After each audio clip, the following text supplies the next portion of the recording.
N'hésitez pas à télécharger gratuitement, en bas dans la description de la vidéo, une multitude de ressources sur la méthode Montessori.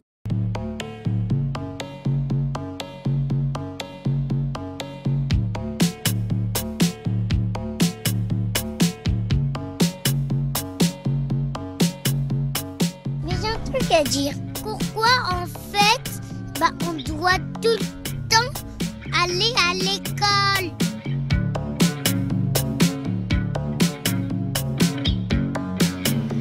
La pédagogie développée dans un quartier pauvre de Rome par la médecin Maria Montessori est devenue la marotte éducative des bobos de l'Occident développé. Le nombre d'écoles explose littéralement. Mais qu'est-ce qui plaît tant dans cette pédagogie active et surtout, en quoi consiste-t-elle vraiment? C'est le sujet de Rue des Écoles aujourd'hui.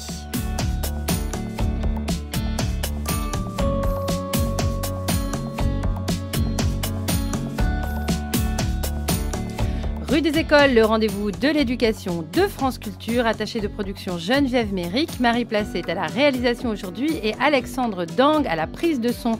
N'oubliez pas le podcast sur franceculture.fr, à la page de Rue des Écoles évidemment, et sur Twitter, notre hashtag c'est RDE.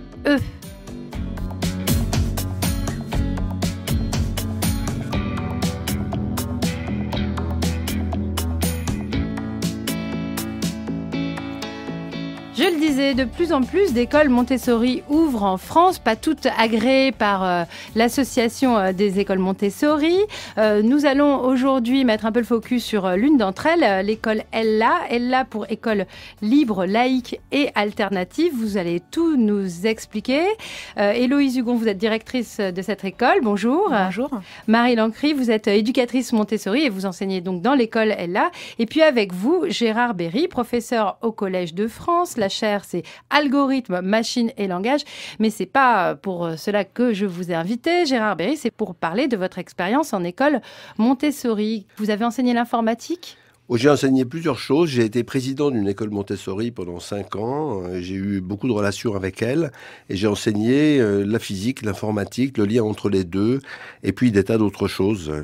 Que vous a appris la pédagogie Montessori? Est-ce que ça vous sert aujourd'hui au Collège de France? Alors oui, ça me sert. Mon premier cours au Collège de France, qui s'appelle « Pourquoi et comment le monde devient numérique », est très largement sorti des interventions que j'ai données d'abord chez les 9-12 ans, puis en promotion chez les 6-9 ans, à l'école Montessori des Pouces Verts, donc à Valbonne, où j'ai très longtemps travaillé et appris énormément de choses au contact des enfants. Parce qu'enseigner aux enfants, les enfants sont des machines à apprendre extraordinaires et des machines à avoir des idées nouvelles absolument extraordinaires. Et je me suis dit que si j'y arrivais avec eux, j'y arriverais peut-être avec des adultes. On l'entend, Montessori, c'est aussi un regard sur l'enfance. Nous allons y revenir. Mais déjà, nous allons décrire un petit peu cette pédagogie Montessori, dont on parle beaucoup. Je disais, des écoles s'ouvrent, on lit de nombreux articles sur ce succès de cette pédagogie aujourd'hui en France. Mais finalement, on rentre peu dans le détail. Alors, Héloïse Hugon, déjà, qu'est-ce qui a motivé ce désir d'ouvrir une école, l'école Ella? Tout simplement, je pense que j'avais surtout envie de trouver une école qui offre l'envie d'apprendre aux enfants, c'est-à-dire un lieu où les enfants sont motivés. Étymologiquement, école, ça veut dire loisir de l'esprit. Donc, pourquoi pas revenir un petit peu à ça, un endroit où on apprend peut-être sans s'en apercevoir, où on est bien et où les enseignants sont aussi là pour susciter la curiosité. Donc, c'était ma première idée. Et puis, quitter aussi l'éducation nationale dans laquelle j'ai travaillé pendant 15 ans, qui répondait plus forcément aux besoins, en ce qui me concerne en tout cas, aux besoins qui étaient ceux des enfants, c'est-à-dire d'apprendre, de progresser et d'être bien à l'école. Comme toutes les écoles Montessori, c'est une école privée hors contrat. Tout à fait. Combien coûte la scolarité chez vous? Alors, elle coûte 450 € par mois pendant 10 mois, plus des frais d'inscription de 360 €. Donc, c'est totalement autofinancé, financé par les familles, en fait. Et donc, assez cher. Assez cher. Pour les parents, pareil, on va y revenir au tri social que ça implique forcément. Marie Lancry, vous êtes donc éducatrice Montessori. Oui, bonjour. Bonjour. Comment ça se passe une journée en classe? Mais commençons par le début. Comment vous accueillez les élèves quand ils arrivent? Qu'est-ce que vous faites avec eux? Qu'est-ce qui différencie votre pédagogie de celle de l'école publique dont on a parlé? Alors déjà, on les accueille dans la classe en leur disant bonjour et en se mettant à leur hauteur. Ensuite, le but de la classe, c'est de favoriser la concentration, de leur donner confiance en eux, de leur donner l'estime de soi aussi.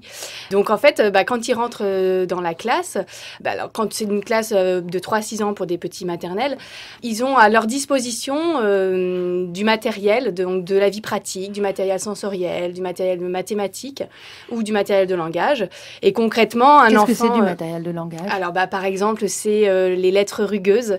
Il va y avoir une petite boîte dans laquelle toutes les lettres de l'alphabet sont rangées avec un code de couleur. Donc, pour différencier les consonnes des voyelles. Et puis, l'enfant, il va se diriger vers un travail qu'il a envie de faire. Donc, c'est ce qui fait du travail. Il va pas aller jouer. Donc, en fait, il s'adresse à l'éducatrice et donc, il va lui dire, je voudrais faire ce matériel-là, s'il le connaît pas déjà.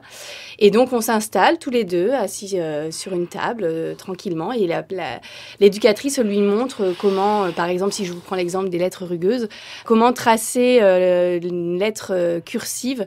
Donc, on le montre avec les 3 doigts qui sont le pouce, l'index et le majeur. Pourquoi on fait ces 3 doigts-là? Parce que par la suite, c'est les 3 doigts qui vont tenir le crayon. Donc le petit enfant qui a 3 ans et demi ou 4 ans, eh bien, on lui présente le sens de l'écriture, tout le temps, nous, en étant bien concentrés. Donc on lui dit le son de la lettre, ça c'est B. On lui dit plusieurs fois B. Et puis ensuite, petit à petit, il va apprendre le son de lettres comme ça. Mais on peut aussi trouver du matériel de vie pratique. Ça peut être cirer ses chaussures. Donc, il va y avoir un petit plateau avec du cirage, une petite brosse, un petit chiffon, une petite chaussure. Et puis, il va s'installer et puis il va cirer les chaussures. Et tout ça, tous ces petits gestes-là vont l'amener petit à petit sur le chemin de la concentration et de l'autonomie. Parce qu'après, chez lui, il va refaire tous ces gestes-là. Vous avez combien d'élèves dans votre classe? Parce que là, vous racontez que vous êtes avec un enfant. Alors, mais que font les autres pendant ce temps-là? Alors actuellement, moi dans ma classe, donc j'ai pas un groupe d'enfants de 3-6 ans, j'ai une classe de 6-9 ans. C'est ça aussi la différence, c'est qu'il y a peu d'enfants, si on devait comparer à une classe classique. Là, j'en ai actuellement 14. Donc effectivement, c'est complètement, on peut pas comparer. J'ai du coup le temps moi de m'occuper de chaque enfant les uns après les autres, je dirais, parce qu'en fait, comme ils sont tous en autonomie, c'est quelque chose qui s'est mis en place avec le temps, hein, bien sûr. Je sais que j'ai mes enfants, les grands enfants de ma classe, ils savent ce qu'ils doivent faire et ils vont chercher le matériel qui correspond au travail qui doit se faire et ils le font tout seuls. Et donc moi, pendant cela, je peux enseigner soit une notion nouvelle à un enfant qui n'a encore jamais vu, par exemple, les tables de multiplication. Et donc, quand je suis au travail avec un enfant, la règle, c'est qu'on ne vienne pas interrompre cette relation et puis ce travail-là. Donc, si d'autres enfants ont une question à me poser, il y a des règles de vie qui sont mises en place. Ils viennent me voir, ils mettent la main sur l'épaule et ils ne coupent pas la parole. Ils attendent que je termine ce que je suis en train de faire avec l'enfant avec lequel je suis. Ça leur apprend à celui qui attend d'attendre. Ils apprennent la patience. S'il voit quelque chose qu'il n'a jamais fait, ça lui donne envie de le faire parce qu'il voit ce que c'est puis il a envie de toucher. Et puis voilà, une fois que c'est terminé, je vais de place en place, j'allais dire, avec chaque enfant de la classe, quoi. Merci pour cette description détaillée. Non, mais c'est toujours intéressant de rentrer dans les pratiques de classe, précisément. Vous avez parlé de matériel, vous avez parlé de toucher, de sentir. Je relève ces mots, ce n'est pas pour rien. C'est parce que la pédagogie Montessori s'appuie sur un corpus théorique. On va y venir avec vous, Gérard Berry. Tout ça, c'est parce que Maria Montessori estimait qu'il y a des étapes de progression chez le petit enfant et que l'apprentissage passe énormément par les sens. L'apprentissage passe par le sensoriel. Par exemple, les lettres rugueuses sont des lettres à caresser. Et par la progression. J'en donne un exemple. Quand on écrit, la difficulté, c'est de tenir son stylo à 3 doigts. Il y a encore plein de gens qui ne savent pas faire ça, hein. Et il y a beaucoup de choses qui se font, effectivement, d'apprentissage progressif des 3 doigts. Par exemple, de ranger des escargots avec une pince à escargot. Pourquoi? C'est assez rigolo à faire. Dans les formations de parents, on fait ça, on aime bien. Mais parce que la pince à escargot, c'est le mouvement des 3 doigts qui va servir à tenir le stylo, mais sans le stylo. Donc, quand on donne un stylo à un enfant, il le prend avec son poing et il dessine comme ça. Donc ça va le bloquer pour la suite. Donc on va lui apprendre, par exemple, à verser des petites graines dans un tube à essai à partir d'une petite fiole, de verser des graines de blé. Et comme ça, c'est un mouvement qui à la fois fait la concentration motrice, qui est très importante, et l'appréhension des 3 doigts. Et donc tout ça repose sur une compréhension des mécanismes d'apprentissage de l'enfant, qui est à l'heure actuelle tout à fait confirmée par les neurosciences. Stanislas Dehaene vient souvent à France Culture parler des mécanismes d'apprentissage de l'enfant. Oui, il est venu récemment à la grande table de Caroline Brouet. Voilà, oui, absolument. Il a eu le Grand Prix de l'INSERM, il travaille là-dessus. Il travaille également avec, par exemple, avec Céline Alvarez, qui est une enseignante Montessori à Gennevilliers, dans une classe difficile. Il travaille en lien. Et vraiment, les études confirment ça. Et puis, c'est vrai, par exemple, le matériel de mathématiques, moi je suis mathématicien et informaticien, il est absolument prodigieux. Pourquoi ? Parce que simplement, il ne laisse aucune chance de ne pas l'aimer, il ne laisse aucune chance de ne pas apprendre les maths. Il est à base de perles, il est à base de formes géométriques remarquables et il suit l'enfant pendant toute sa carrière. Par exemple, il y a un cube que l'enfant commence à manipuler à 3 ans et dont il va comprendre le sens à 12 ans. Oui. Du trinôme, oui. Oui, le cube du trinôme, il va comprendre le sens et il va progresser. Ce cube va le suivre toute sa carrière d'enfant dans l'école. Et par exemple, le matériel pour apprendre la multiplication, les enfants apprennent la multiplication 4 chiffres par 4 chiffres sans aucun problème, avec un matériel à base de perles. Et des choses toutes simples. Par exemple, quand on a 4 x 6 ou 6 x 4, pour voir que c'est la même chose, on va à la banque, on prend 4 barres de 6 perles, on les pose les unes à côté des autres, ou alors on prend 6 barres de 4 perles, et on s'aperçoit qu'en faisant tourner un des 2 paquets, eh bien, ça fait exactement la même chose. 4 x 6 égale 6 x 4. Donc, c'est sensoriel, c'est visuel, mais c'est aussi abstrait. Et ce matériel, ce qu'il a de particulier, c'est qu'il permet de passer sans aucun effort, L'enfant fait des efforts tout le temps, hein, sans aucun effort additionnel, du concret à l'abstrait. Et donc, on va passer du concret à l'abstrait avec un matériel qui favorise ce passage formidablement, et surtout que chaque enfant est capable de manipuler tout seul, avec tout le temps qu'il faut pour ça. C'est pas saucissonné. Je dirais que c'est pas l'absence d'effort qui caractérise la pensée de Maria Montessori, mais plutôt le souci de l'harmonie et d'une certaine entrée en douceur dans les apprentissages. Est-ce que c'est ça qui vous a séduit, Héloïse Hugon ? Est-ce que c'est un rapport peut-être plus doux à la transmission ?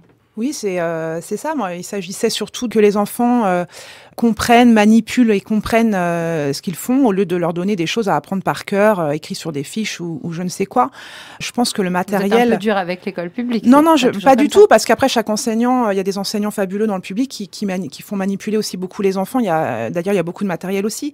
Mais je voulais que vraiment m'attacher au fait que les enfants manipulent, effectivement, comme vous l'avez dit, avec plaisir, avec envie, parce que le matériel, effectivement, est très beau. Alors, on va s'arrêter sur cette question du matériel. C'est très important dans les écoles Montessori. Il y a un matériel spécifique. Qu'est-ce que c'est ? Où est-ce qu'on le trouve ? Comment ça fonctionne ? Quelles sont vos filières, vos réseaux ? Non, mais qu'est-ce que le matériel Montessori ? Alors, le matériel Montessori, ce sont des objets effectivement que les enfants manipulent, qu'on va trouver dans des boutiques, enfin je dis dans des boutiques, mais c'est pas forcément des boutiques qui ont pignon sur rue, hein, sur Internet, qui sont spécialisées dans le matériel Montessori et qui vont fournir un matériel qui est aussi agréé effectivement par l'AE. Et très spécifique, Gérard Berry ? Oui, l'un des problèmes, c'est avoir le matériel, suffit absolument pas. Le matériel, ce n'est pas que du bois et des choses, c'est la façon de s'en servir. Et la façon de s'en servir, demande une formation absolument spécifique. C'est-à-dire, si quelqu'un dit « je vais prendre du matériel Montessori », ça veut absolument pas dire que l'enfant va en profiter. Il y a tout un protocole d'utilisation et un protocole également de surveillance, c'est-à-dire d'évaluation par l'enfant et par l'enseignant de savoir s'il réussit ou pas. Mais c'est l'évaluation, c'est fondamental dans l'apprentissage, mais c'est pas la punition, l'évaluation. C'est pas la sanction, c'est pas la notation. C'est est-ce que j'ai compris ou est-ce que j'ai pas compris. Maria Montessori parle du statut de l'erreur. Oui. Voilà, l'erreur, apparemment... c'est le numéro 1 de l'apprentissage. Voilà, de ce que j'ai compris, a un statut tout à fait différent de celui que celui qu'on lui donne dans l'enseignement traditionnel, sans jeter la pierre à aucun enseignant. Est-ce que vous pouvez me décrire à quoi sert l'erreur dans la philosophie, entre guillemets, Montessori ? Héloïse Hugon. Alors l'erreur, ça permet à l'enfant, mais je laisserai aussi Marie y répondre, mais ça permet aussi à l'enfant de voir où il va et de rebondir aussi sur ses erreurs. C'est-à-dire que si on lui dit bah là tu t'es trompé, mais qu'on lui explique pas pourquoi il s'est trompé, déjà c'est un petit peu mal parti. Là il va aussi s'en rendre compte tout seul. Il y aura un résultat à l'arrivée qui va montrer à l'enfant que effectivement le résultat correspond pas à ce qu'on attendait finalement. Donc il s'en rend compte grâce à ce matériel. On parle beaucoup d'autocorrection, c'est ça Marie Lancry? Oui, tout à fait. Alors déjà, c'est avec les erreurs qu'il va avancer et progresser. Quand il fait, par exemple, le matériel, je pense au tableau de 100, c'est un tableau et il y a des jetons, donc de 1 à 100, il doit les placer dans l'ordre. Donc il fait son tableau de 100, il est très concentré pour le faire parce que c'est très dur et très long à faire. Une fois qu'il l'a fini, il prend le tableau d'autocorrection sur lequel il y a la correction des nombres rangés de 1 à 100. Et c'est lui qui se corrige tout seul. Donc il prend à nouveau un second temps de concentration pour trouver où est l'erreur et éventuellement la corriger. Et donc, il est doublement satisfait parce qu'il a réussi son tableau de 100, aller jusqu'au bout, c'est quand même long. Il y a des enfants qui arrêtent avant. Et puis, en plus, il a trouvé son erreur et il a su la corriger. Donc, on est quasi sûr que le coup d'après, son tableau de 100, il le fait du premier coup et sans erreur. On va mettre un lien vers un tableau de 100 voilà, sur le site de l'émission pour que les gens voient à quoi ça ressemble. On va essayer de se demander pourquoi ça plaît aux familles, qu'est-ce que ça apporte aux enfants. Enfin, on l'entend un peu dans votre voix, mais les parents, on a un témoignage. Donc, j'ai inscrit Iker en classe Montessori en septembre dernier, donc il avait 2 ans et demi. Ça se passe bien pour lui et ça se passe aussi bien pour moi en tant que maman.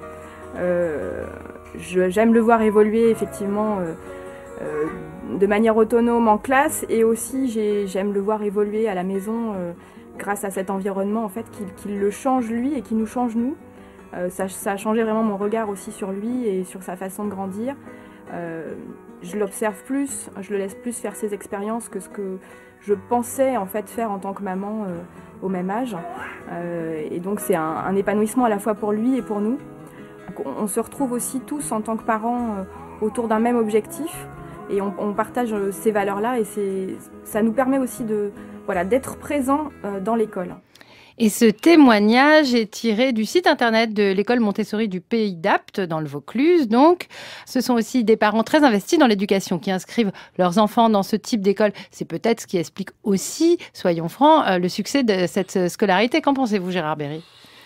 Ben, c'est assez variable. Nous, on cherche des parents qui sont investis dans l'éducation, bien entendu, mais le problème du prix est très important. C'est un problème qui est pas du tout partout dans le monde, hein. Et donc, oui, les parents s'investissent beaucoup. Par exemple, l'école des Pouces Verts est gérée par les parents, c'est-à-dire c'est une association de parents qui gère l'école et les éducateurs. Ils gèrent absolument pas l'éducation, hein. L'éducation, c'est les éducateurs, mais les éducateurs sont salariés par les parents, en fait. Donc, il y a un investissement fort, mais les parents, des fois, n'ont pas tous la même opinion sur ce que ça doit être. Il y en a qui sont intéressés exclusivement par les résultats. Ça marche absolument pas. C'est pas du tout la philosophie. C'est comme partout, hein. En sport, si on est intéressé que par les résultats et qu'on pousse son gamin à avoir des résultats, ça va pas bien se passer. Ça, c'est connu depuis longtemps. Mais bon, donc on travaille aussi pas mal avec des parents. Donc les réunions de parents sont des choses importantes. Et l'engagement des parents est quelque chose de tout à fait important. Et par exemple, les parents peuvent aussi visiter les classes, venir faire un petit stage en classe. Et il y a aussi des formations de parents. C'est pas la partie la plus facile à organiser parce que les parents sont souvent anxieux, ce que ne sont pas les enfants. Gérard Berry, vous êtes informaticien, il y a une question que je ne peux pas ne pas vous poser. Est-ce que vous pensez que le fait que les fondateurs de Google, entre autres Sergey Brin et Larry Page, aient été scolarisés en école Montessori, explique un peu l'engouement pour cette pédagogie aujourd'hui dans le monde occidental? L'engouement, il date quand même d'avant ça. L'engouement, c'est-à-dire ce qui se passe, c'est qu'en France, il y a quelque chose qui a changé. C'est quand même, en France, on disait qu'on avait le meilleur système d'éducation du monde. J'ai entendu ça longtemps. Bon, on sait que c'est plus vrai, qu'il y a des difficultés, que le monde a changé aussi, c'est-à-dire le système qui a été mis en place au 19e siècle était parfaitement pertinent pour l'époque, mais que l'époque a changé, que le monde est différent. Il est clair qu'en Californie, il y a énormément d'écoles Montessori, surtout pour les petits. En France, il y a pas mal d'écoles qui continuent plus tard qu'aux États-Unis. Mais il est vrai qu'apprendre aux enfants l'autonomie, la responsabilité et la créativité, ça marche. Alors, on revient à la question du cloisonnement social.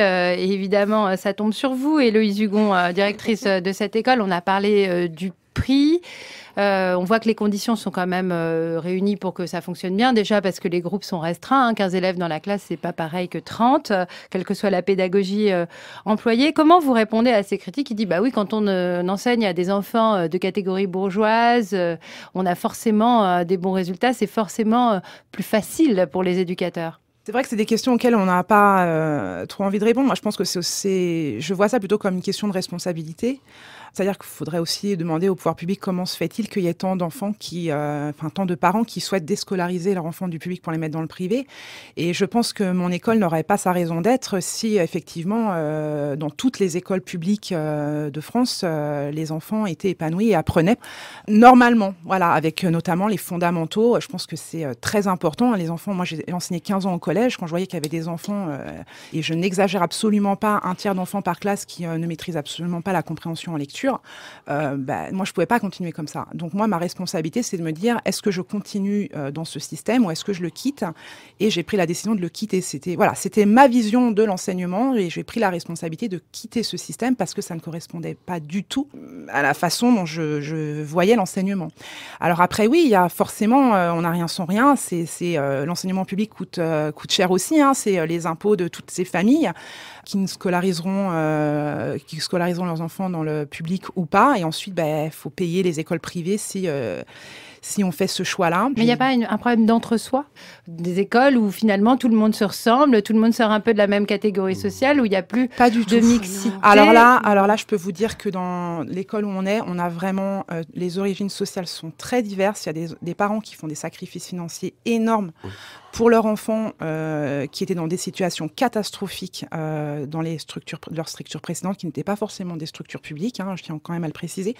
Donc non, il y a vraiment tous les profils. Donc on a forcément des parents qui recherchent des écoles Montessori, mais on a aussi des parents qui recherchent des structures adaptées à l'enfant, ce qu'on n'a pas dans le public. C'est-à-dire que dans le public, souvent, dans beaucoup d'écoles, qu'elles soient publiques ou privées d'ailleurs, c'est pareil, mais c'est à l'enfant de s'adapter à l'école. Mais moi, c'est pas comme ça que je vois l'enseignement. Je pense que c'est à l'école de s'adapter à chaque enfant, que chaque enfant ait son suivi particulier. On doit faire, on a chaque enfant un profil d'apprentissage, une façon d'apprendre et on doit s'adapter à lui et tout mettre en œuvre pour garantir sa progression et notamment dans tout ce qui va concerner les apprentissages fondamentaux, parce qu'encore une fois, moi, je ne conçois pas qu'on puisse avoir fait 5 ans d'école élémentaire et d'arriver au collège et de ne pas savoir lire un énoncé. En France, la plupart des évaluations se passent à l'écrit.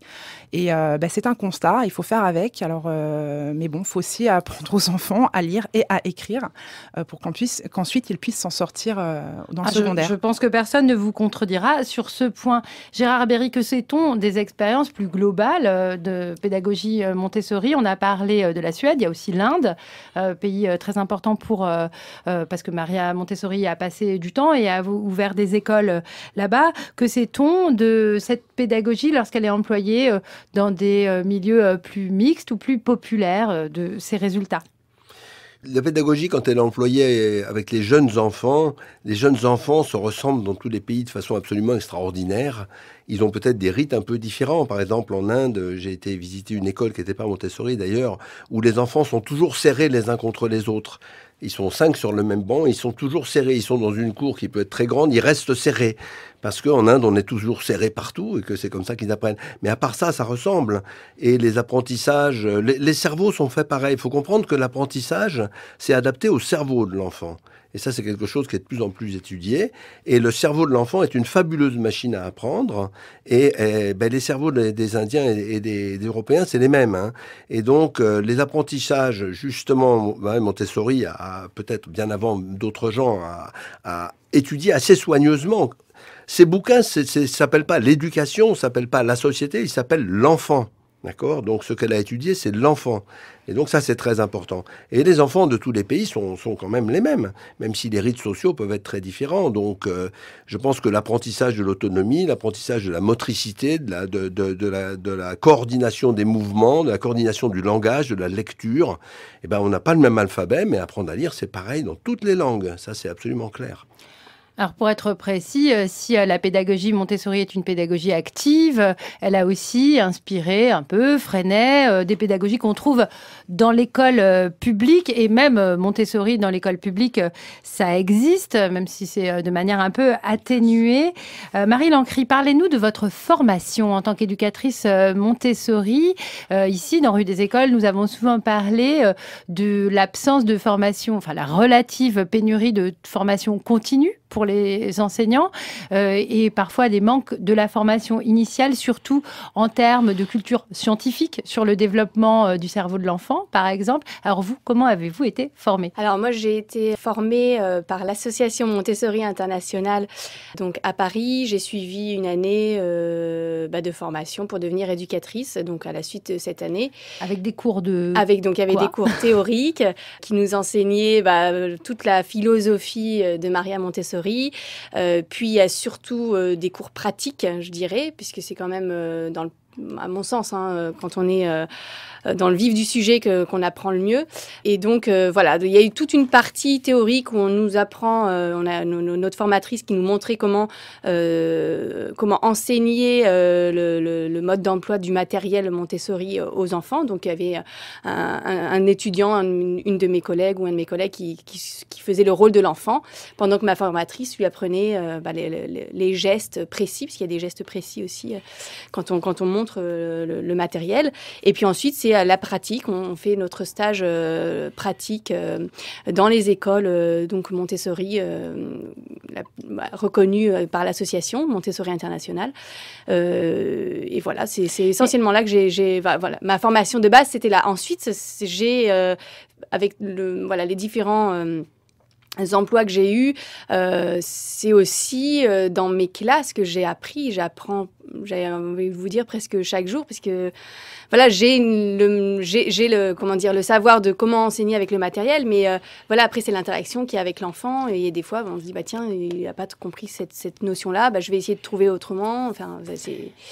Voilà. Mais tous ces process, ce matériel, cette précision dans l'activité pédagogique, les pratiques de classe, ça rend finalement la pédagogie Montessori difficilement exportable ou importable dans l'école publique. Enfin, c'est le sentiment que je pourrais avoir a priori. Et qu'en est-il des enfants? Comment s'adaptent-ils quand ils sortent du système? Alors, Gérard Berry, déjà sur le premier point. Céline Alvarez, dont j'ai déjà parlé, fait un travail fantastique dans une école publique à Gennevilliers, dans une zone d'éducation prioritaire, une zone dure avec des enfants qui ne parlent pas le français.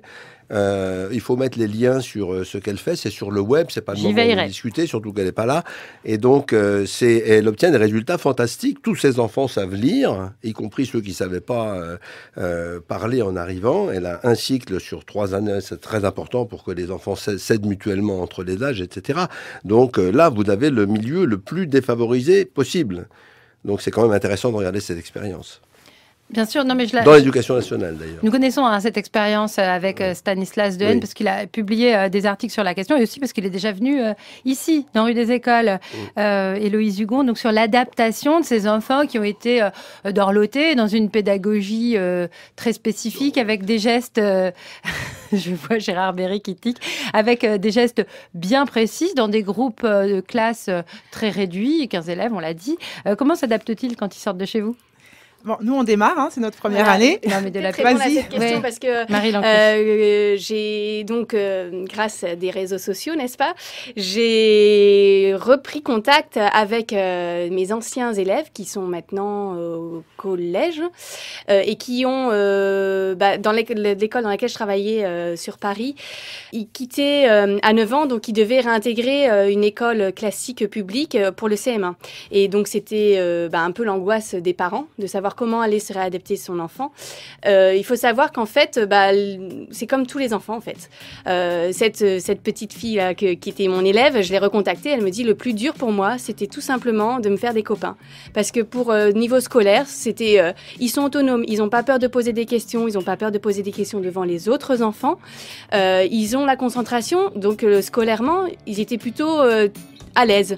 Après, c'était, jusqu'à la Toussaint, c'était difficile parce que les groupes étaient déjà faits jouer et puis petit à petit, ils connaissent d'autres enfants et voilà. Mais en général, l'adaptation se fait très très bien.